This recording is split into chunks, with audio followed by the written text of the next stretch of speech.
그때에 가이사 아구스도가 영을 내려 천하로 다 호적하라 하였으니 이 호적은 구레뇨가 수리아 총독이 되었을 때에 처음 한 것이라. 모든 사람이 호적하러 각각 고향으로 돌아가매 요셉도 다윗의 집 족속이므로 갈릴리 나사렛 동네에서 유대를 향하여 베들레헴이라 하는 다윗의 동네로 그 약혼한 마리아와 함께 호적하러 올라가니 마리아가 이미 잉태하였더라. 거기 있을 때에 해산할 날이 차서 첫 아들을 낳아 강보로 싸서 구유에 누였으니 이는 여관에 있을 곳이 없음이러라. 아멘. 대립절을 맞아서 그가 오신 이유에 대한 이야기를 함께 나누고 있습니다. 세 번째 시간 아사의 주에 대한 이야기를 함께 나누겠는데요. 아사 하니까 좀 특이하죠? 그냥 재밌어서 그냥 이 제목으로 한번 잡아봤고 또 리듬을 좀 맞추기 위해서 그동안 이제 네 글자로 했잖아요. 이 평화의 왕 뭐 이렇게 딱 네 글자로 이제 맞추었던 것들을 이렇게 떠올리면서 아사의 주라고 했는데 아싸, 인싸 이런 말 혹시 들어보셨나요? 아싸, 인싸? 뭐 아싸는 뭘까요? 아웃사이더. 인싸는 인사이더. 어떻게 보면은 아웃사이더는 좀 약간 소외자라고 이렇게 이야기할 수가 있고 인사이더는 메인 그룹, 메인이라고 이렇게 이야기를 할 수가 있을 것 같습니다. 예수의 탄생은 아무도 주목하지 않는 별 관심이 없는 그런 아싸로 시작되었다라고 하는데 오늘의 말씀이 시작되었으면 좋겠습니다. 함께 배경을 함께 보았으면 좋겠어요. 우리는 지금 누가복음에 대한 말씀을 나누고 있는데 누가라고 하는 사람의 입장을 한번 떠올려 보면 좋을 것 같아요. 누가복음이 쓴 책이 두 권이 있으니 하나는 누가복음이 있고 하나는 사도행전이 있습니다. 사도행전이나 누가복음은 굉장히 좀 전문적인 기술법을 사용을 했던 것 같아요. 어떤 부분에서 전문적일 수가 있느냐? 시대적 흐름에 따라서, 시간의 흐름에 따라서 썼다라고 이렇게 볼 수가 있는 거죠. 시간의 흐름에 따라서 쓴 이 말씀은 특히 이 역사적인 관점을 더 강화시키기 위해서 히스토리컬한 그런 메시지라는 것을 뚜렷하게 나타내기 위해서 배경의 그런 시대적인 상황들을 이렇게 이야기해주고 있는 것을 볼 수가 있습니다. 사도행전도 마찬가지고 이 누가복음도 그런 이야기들이 많이 나와 있습니다. 그래서 그 사실을 증명하기 위해서 이런 방법을 쓰게 되는데 이렇게 기록된 누가복음과 사도행전에 보면은 이렇게 사람의 이름, 당시의 집권자, 당시 정부 주도권을 잡은 자들의 이름이 나와 있는 것을 우리가 보면서 이 말씀이 뭔가 신빙성이 있다라고 하는 신빙성을 더해주게 하는 그런 말씀으로 우리들이 볼 수가 있습니다. 그런 누가가 쓴 이 누가복음 1장과 2장은 어떤 탄생 이야기로 이렇게 시작이 되는데요. 누가복음 1장은 누구의 탄생이 나타나냐면은 바로 세례 요한, 우리가 알고 있는 세례 요한에 대한 탄생의 이야기로 시작이 됩니다. 그리고 또 2장에는 예수님의 탄생으로 이렇게 전개가 되는데 세례 요한의 탄생과 예수님의 탄생이 굉장히 내용이 비슷한 것을 볼 수가 있어요. 날 수 없는 그런 상황에서 굉장히 나이가 많은 부모로부터 탄생한 이 세례 요한의 이야기라든지 또 남자와 함께 잠을 잔 적이 없는 처녀로부터 잉태된 이 예수님의 이야기, 즉 불가능이 가능해진 그런 이야기들로 시작되는가 하면은 그의 난 것이 그렇게 별 볼 일 없었던 이야기, 그리고 시간이 지나면서 어린아이로서 자라게 되는 그 성장 과정으로 마무리되어지는 그 1장의 마무리와 2장의 마무리가 굉장히 비슷한 그런 꼴을, 형태를 지닌다라고 이야기할 수가 있습니다. 그런 배경 속에서 어떤 이야기가 오늘 말씀에 들어있는지 함께 오늘 본문을 보면서 함께 나갔으면 좋겠어요. 오늘 이야기는 그렇습니다. 아까 말씀드린 대로 사람의 이야기, 사람의 이름이 나오게 되는 걸 볼 수가 있는데 가이사 아구스도라고 하는 사람이 나와요. 가이사 아구스도라고 하는 사람 굉장히 우리가 익숙하지 않은 그런 이름으로 이렇게 읽어지잖아요. 발음도 이렇게 잘 익숙하게 되지는 않는 그런 발음인 것 같아요. 그러면 여러분 혹시 시저라고 하는 사람 들어보셨습니까? 시저. 그 시저가 지금 여기 말하는 게 가이사르라고 이렇게 얘기하는데 그 우리가 알고 있는 시저는 이 가이사가 아니에요. 이 가이사 아구스토의 양 아버지가 있어요. 율리우스 시저라고 하는 율리우스 가이사르라고 하는 로마 공화정 시대의 마지막 사람인데 복잡하게 들어가면 더 어려워지고 헷갈려지니까 어쨌든 그 시저의 아들이다라고 생각을 하시면 좋을 것 같아요. 그 시저의 아들 가이사 아구스도 시대에라고 하니까 이 일은 후대의 사람들이 읽을 때 이 일은 정말 있었던 일이구나 라고 이렇게 생각을 할 수가 있는데요. 이 가이사 아구스도가 사람들을 다 소집합니다. 모두 다 각자의 고향으로 돌아가라. 그 고향이라고 하는 것은 내가 태어난 지역으로 가라라고 하는 그런 의미도 되지만 그것보다 훨씬 더 뛰어넘어서 우리로 하자면은 본적으로 돌아가라라고 하는 거예요. 저는 성이 노씨잖아요. 라스트 네임이 노인데 저는 한국에 북한에 있는 풍천이라고 하는 지역이 우리의 노씨 집안의 시작이라고 하더라고요. 그래서 그 풍천이라고 하는 지역으로 가라라고 하는 이야기예요. 여러분들은 김씨면은 어떤 사람은 광산김씨가 있을 수가 있고 뭐 어떤 지명이가 있을 수가 있잖아요. 그 지역으로 가라라고 하는 거예요. 그런데 그 지역으로 가라라고 하는데 그것은 그 당시 시대적인 배경으로 볼 때는 머스트예요, 머스트. 반드시 가야만 하는 겁니다. 그렇기 때문에 안 가고 그걸 거역할 수는 없었던 일이에요. 그러면은 그 당시 모든 사람들이 각자의 고향, 각자의 본적으로 다 돌아가게 될 때 일어나는 그런 문제점들이 있습니다. 어떤 문제점이 있을까요? 모든 사람이 다 이동을 하고 있어요. 그러면 어떤 문제가 있을까요? 우리 한국의 추석을 한번 생각을 해보면 좋을 것 같아요. 그보다 훨씬 더 하겠지만 추석만 해도 대명절만 해도 전체 인구의 3분의 1이 이동을 했다. 비행기든 차로 이동을 했다. 이런 뉴스가 나오지 않습니까? 그런 이동을 하기 때문에 교통에 문제가 생길 겁니다. 교통 대란이 생길 거예요. 그런데 이 당시의 교통은 걷거나 아니면 말을 타거나 어떤 짐승, 느릿느릿한 짐승을 타고 꾸준히 가는 그런 상황이었습니다. 그래서 좀 넉넉하게 잘 사는 사람들은 이렇게 말이라든지 노새라든지 이런 짐승을 탔을 것이고 그렇지 않은 사람들은 끊임없이 걷게 되었을 것입니다. 실제로 이 요셉과 마리아라고 하는 사람들이 원래 살던 지역이 어디였냐? 나사렛이라고 하는 것을 오늘 여기 본문에 나오잖아요. 갈릴리 나사렛이라는 동네에서 유대를 향하여 베들레헴이라 하는 다윗의 동네로 갔다라고 하는 것. 그 거리를 생각해 보면은요, 한 70마일 정도, 70마일에서 100마일 정도 되는 거리를 이 요셉이라고 하는 사람이 걸었던지 아니면 조금 그 당시에 좀 살만해서 짐승을 타고 갔던지 느릿느릿하게 갔을 거다라고 하는 거죠. 어쩌면은 만약에 걸었다라고 하면 수개월이 걸렸을지도 모르겠습니다.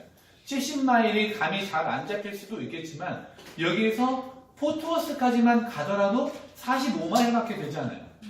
그거의 2배를 차가 아니라 걷거나 아니면 걷는 수준의 느릿느릿한 짐승을 타고 갔다라고 한다면은 그 시간이 굉장히 오래 걸렸을 것이고 요셉과 마리아만이 아니라 많은 사람들이 그렇게 했다면은 이곳저곳에 그냥 돌아다니는 사람들로 길거리가 인산인해를 이루고 있었을 그런 가능성이 많이 있었습니다.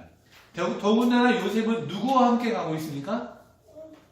마리아와 함께 가고 있는 거예요. 마리아는 지금 어떤 입장일까요?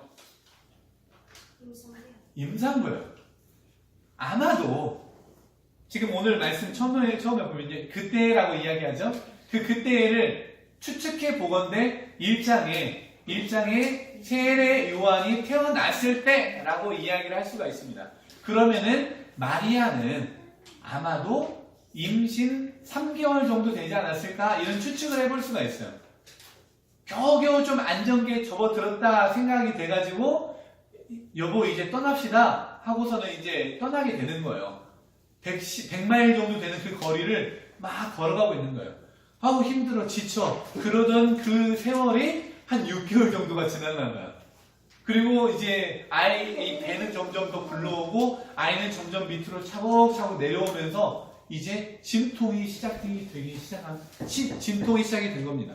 문을 잠갔네요. 진통이 시작이 된 그 상황에 예. 감사합니다. 진통이 시작이 된 상황이 마침 그가 어디에 있는 상황이었냐? 베들레헴에 있었던 상황이었다는 거예요. 그거 참 놀라운 일입니다. 겨우겨우 이렇게 꾸준히 와가지고 다행히 베들레헴에 도착을 해서 진통을 해가지고 그 출산한 장소가 베들레헴이 될 수 있었던 것은 마치 짜고 치는 보스독과 같이 이사야 선지자가 이야기한 베들레헴 에브라다야 라고 이야기하는 것을 이루게 하기 위한 그런 계획과도 같았습니다. 아마 출산하는 데는 큰 문제가 없었을 거예요. 왜냐하면 꾸준히 운동을 해왔기 때문에 6개월 동안 운동을 했으면 그 출산은 아마 어렵지 않고 밑으로 충분히 내려와가지고 쑥 잘 나을 수 있었던 상황이 아니었을까라는 그런 생각을 해봅니다. 그러나 이 6개월의 이동간에 얼마나 지쳤을까요? 돈도 얼마나 많이 가져왔을지 모르겠지만 다 떨어졌을 것 같은 그런 생각이 들어요. 우리가 돈이 아까워서 로드트립을 한다라고 생각을 하고 로드트립을 하는데 비행기로 갈 때보다 별 차이가 없을 수 있는 이유는 가면서 호텔을 잡아야지, 가면서 밥 먹어야지 하니까 시간이 지나는 거는 그만큼 돈이 많이 들었다는 거죠. 그렇게 지치고 힘들고 돈도 많이 쓴 그런 상황에서 베들레헴에 딱 도착을 했어요. 도착을 했는데 진통을 느낀 그 시점에 베들레헴에서 진통을 해결할 수 있는, 그러니까 출산을 할 수 있는 장소를 찾지 않았겠습니까? 그런데 그 장소가 마땅하지 않았습니다. 왜냐면은요, 임산부와 같이 오니라고 많이 지치고 늦게 왔어요. 좀 늦게 오는 바람에, 혹은 돈을 많이 쓰는 바람에 아주 으리으리한 그런 좋은 호텔을 잡을 수도 없는 일이었고, 혹시 뭐 영어로 하면 인이라고 하잖아요. 그런데 이제 원어를 살펴보면요, 그냥 일반 집이에요. 일반 집에 그냥 객실 좀 내어줄 수 있는 곳이라도 있느냐. 우리라면 민박. 내가 좀 약간의 돈을 페이할 테니까, 지불할 테니까 너희 집에 자그마한 공간이라도 좀 내어줄 수 있느냐라고 이야기를 했음에도 불구하고 그런 공간조차 없었던 그런 상황입니다. 그런 상황에서 결국엔 우리가 잘 알다시피 구유, 짐승이 있었을 것 같은 그런 우리로 이 마리아와 요셉이 가게 되죠. 그리고 그곳에서 예수님이 출생을 하게 됩니다. 넉넉한 자들이 다 차지해버린 그런 좋은 자리들을 마다하고, 자기가 의도한 것은 아니지만 마다되어지고 그렇게 가장 보잘것없는 그곳으로 그곳에서 예수님이 탄생되어지는 그 모습이 바로 오늘의 이야기입니다.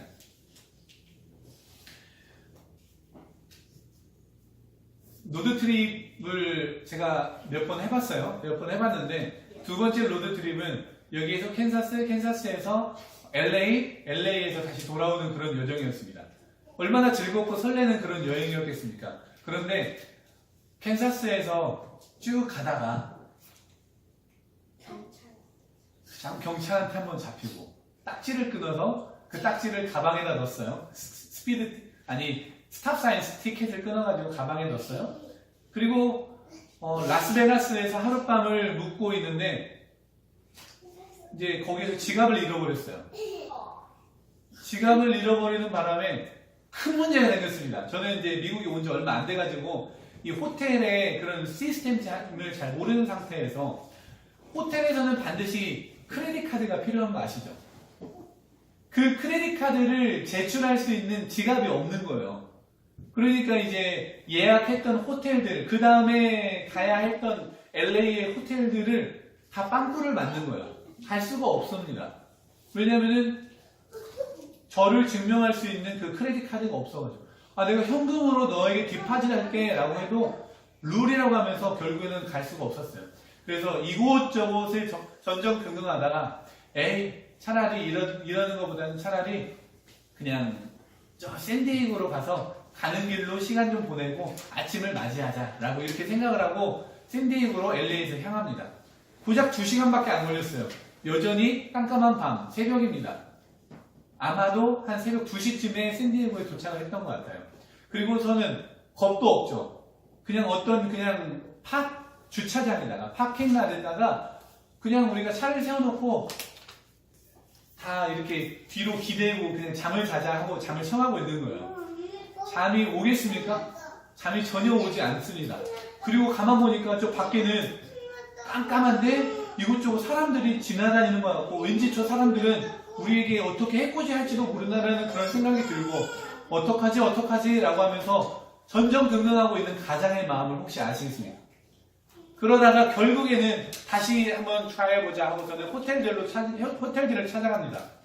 호텔 서클이라고 하는 그런 로드가 있더라고요. 길 내에 있는 호텔 서클이에요. 그래서 그 서클에 가면은 분명히 그 중에 하나는 있을 거야 라고 하면서 호텔들을 다 들어가는데 들어갔다가 빠꾸 맞고 들어갔다가 다시 돌아오고 노 하다가 결국에는 날이 새버렸어요. 새벽 5시가 넘었습니다.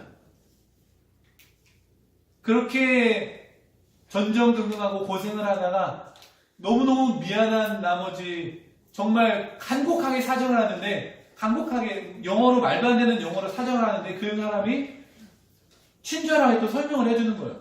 너 어떤 카드든 한번 줘봐 라고 이야기를 했는데 그 어떤 카드? 생각해보니까 와이프의 지갑에 한국 카드가 있는 거야. 한국 카드가.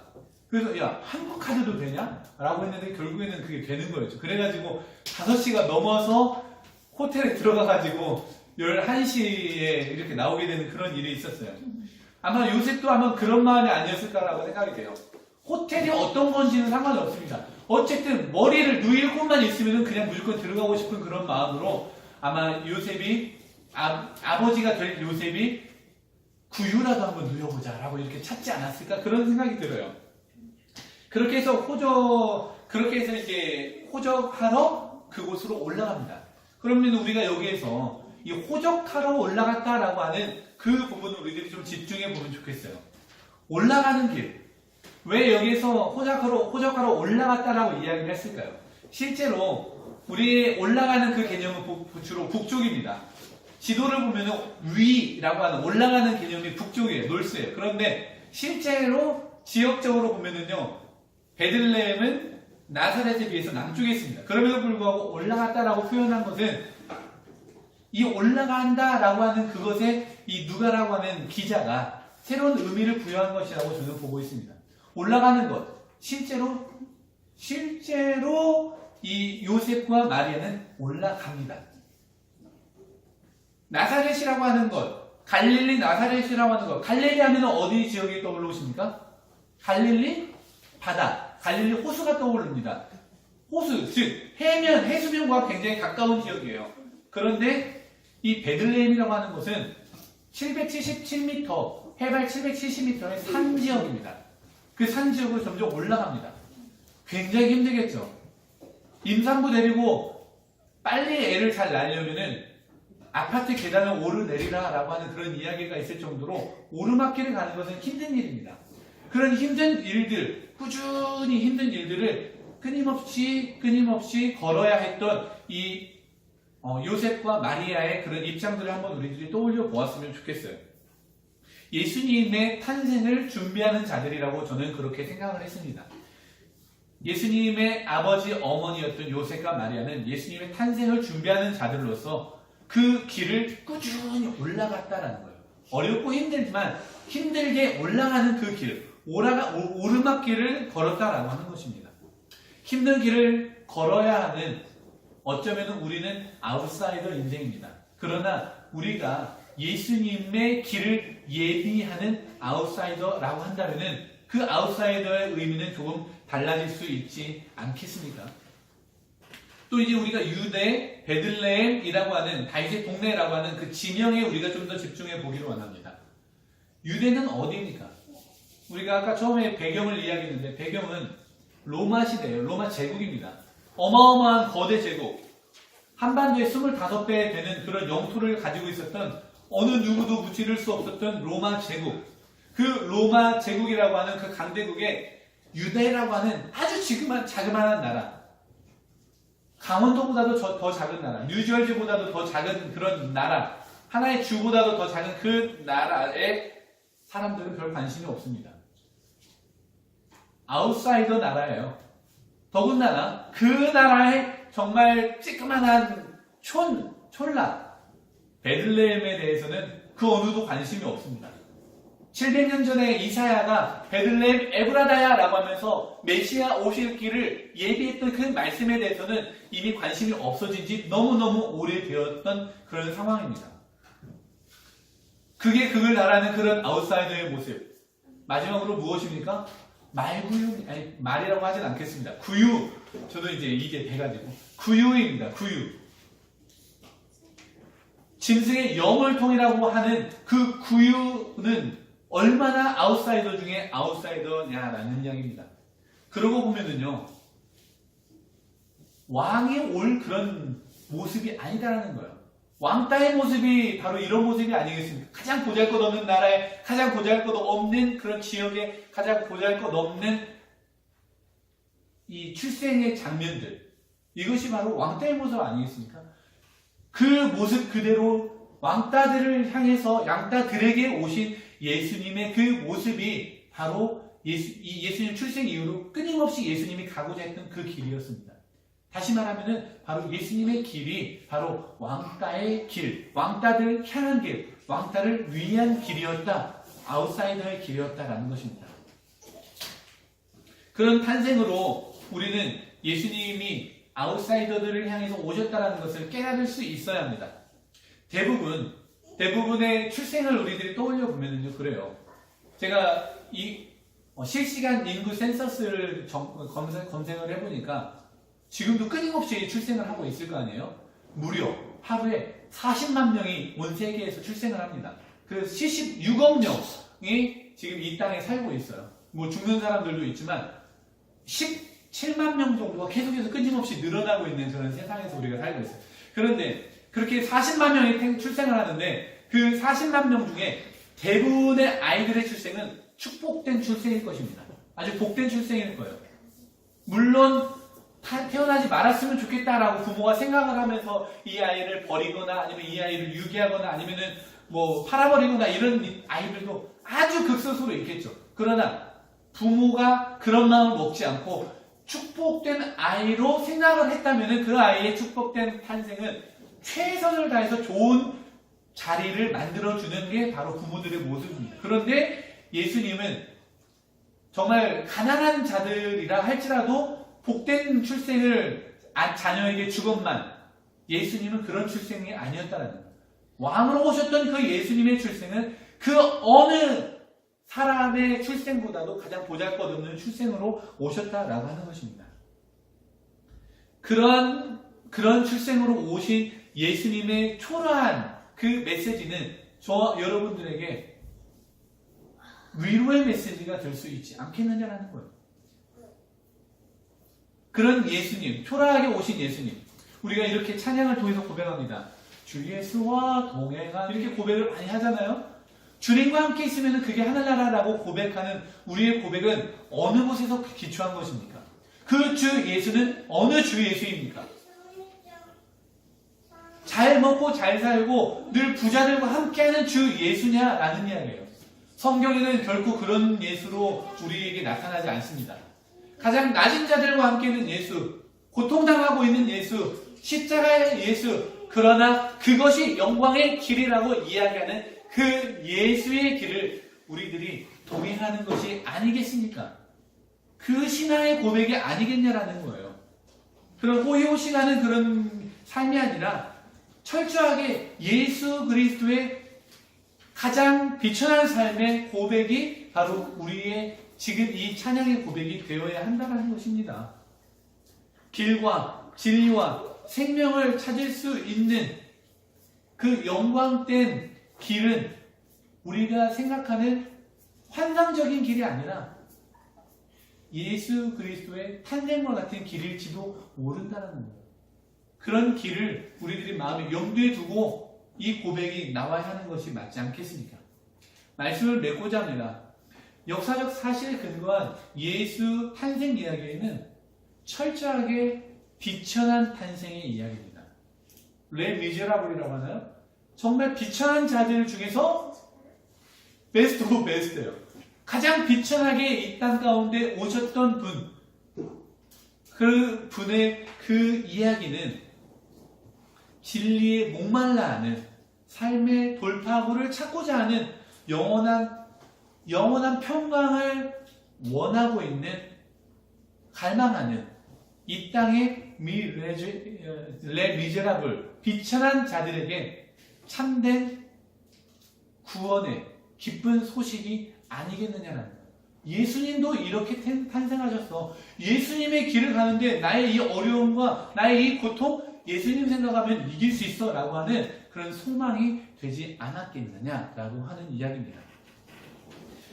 그런 아웃사이더들, 저와 여러분들의 삶 가운데 예수님은 친히 우리에게 오시는 방법으로 아웃사이더의 탄생을 스스로 계획하고 준비하고 나타내신 그 모습이라고 저는 믿습니다. 그 모습이 예수님의 참된 길이라고 한다면은 우리가 만약에 인사이더든 아웃사이더든 예수님의 길을 따르고자 하는 사람들이라고 하면은 이 예수님의 그 아웃사이더의 길을 잊지 말아야 할 줄로 믿습니다.